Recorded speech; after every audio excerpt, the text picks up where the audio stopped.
So Zoom classes start next Sunday at 1 p.m. Australia time. That makes it easier for those of you who are in the Northern Hemisphere to tap in to the classes. They will be limited, and we will not be allowing anybody else in who has not signed up for the first lot, so that we can complete a full training and we can cover all your questions. So in between now and then, I have a favour to ask of you. It's usually what I'm going to give you on about week 3 or week 2. But I figure we'll start with this today because it's going to save us a lot of time when the actual classes begin. This is what we're working on for this week. You're going to be listening for any throwaway lines that are what I call religious speak. And religious speak are, oh my God, for God's sake, rot in hell,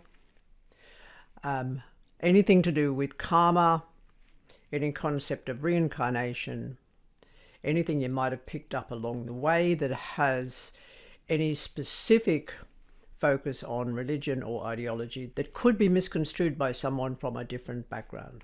This is, as a reader, as a tarot interpreter, as a seer, and as a remote viewer, you have a responsibility to the people that you're dealing with to not presume that your opinions are of relevance to them, because they're not. They are and they're not. We'll get to that.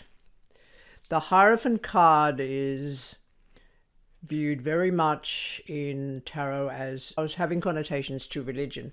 It's not necessarily just that, but we break that open. We can break open any of the meanings that could be construed as traditional. We break them open as we go through. So what you're going to be doing, please, is to listen to yourselves, to what you say, when you say it, and why you say it. A lot of students from previous collectives have sat in cafes, overhearing conversations between family members, overhearing conversations amongst colleagues, and you're listening for the invasion of your language or the invasion of a conversation with expletives.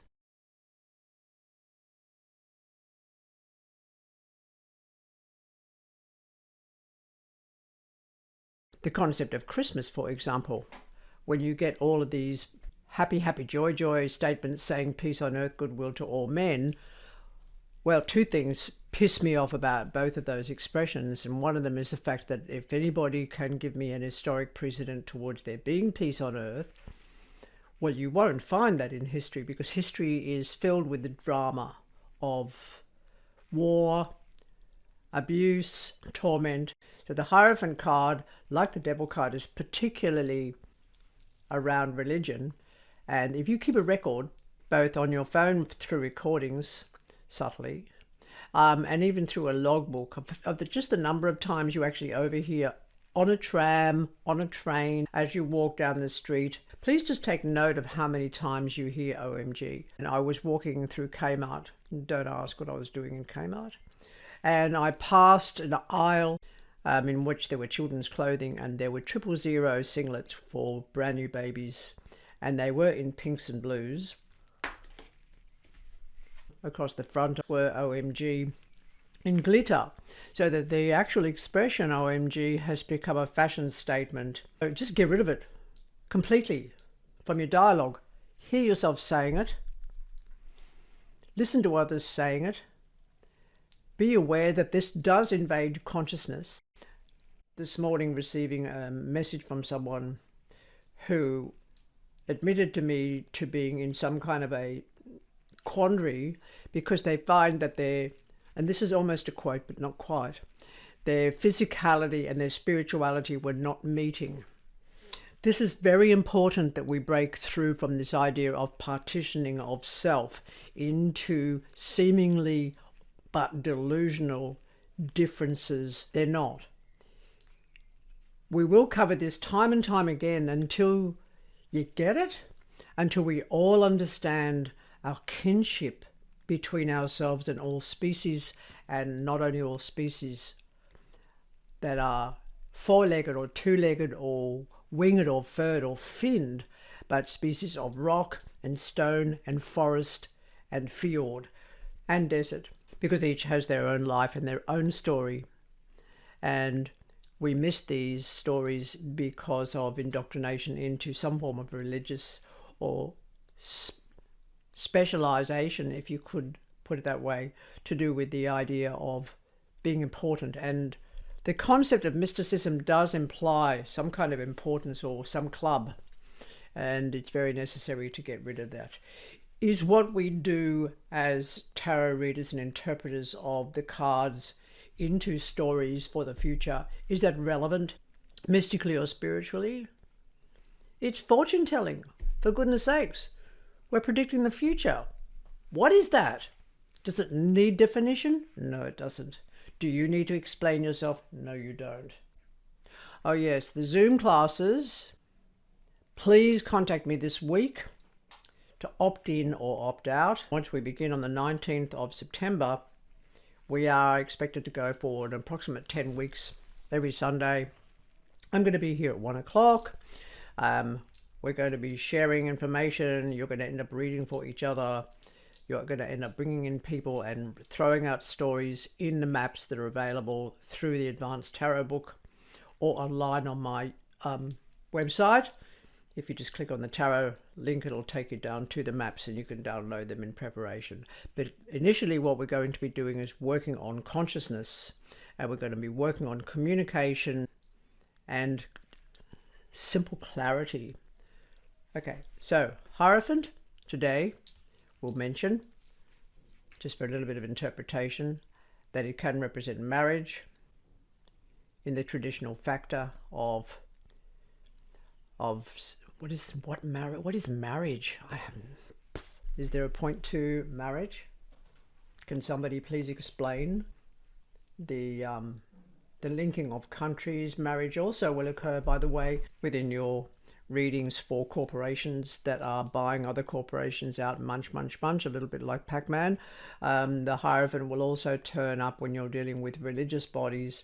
And if the Hierophant turns up with the Devil card, which it will very, very often, you're dealing with a cult. And Tarot does consider any religion to be a cult, as I have mentioned in previous recordings.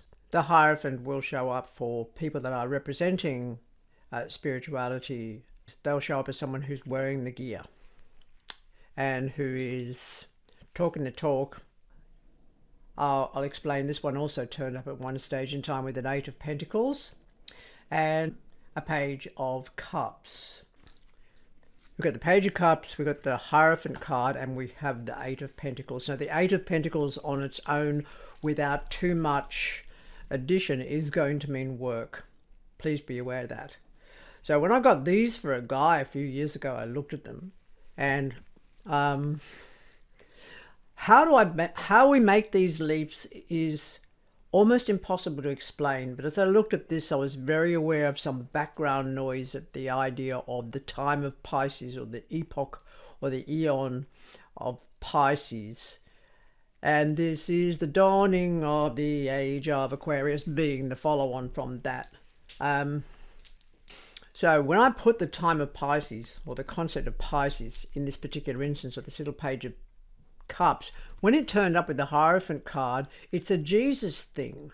So just be aware of that. When the work card turns up with, in this instance, it's still a Jesus thing, but we're looking at someone who works with the Jesus thing. And I said to the guy who was sitting opposite me, I said, this doesn't make any sense unless you're a Catholic priest.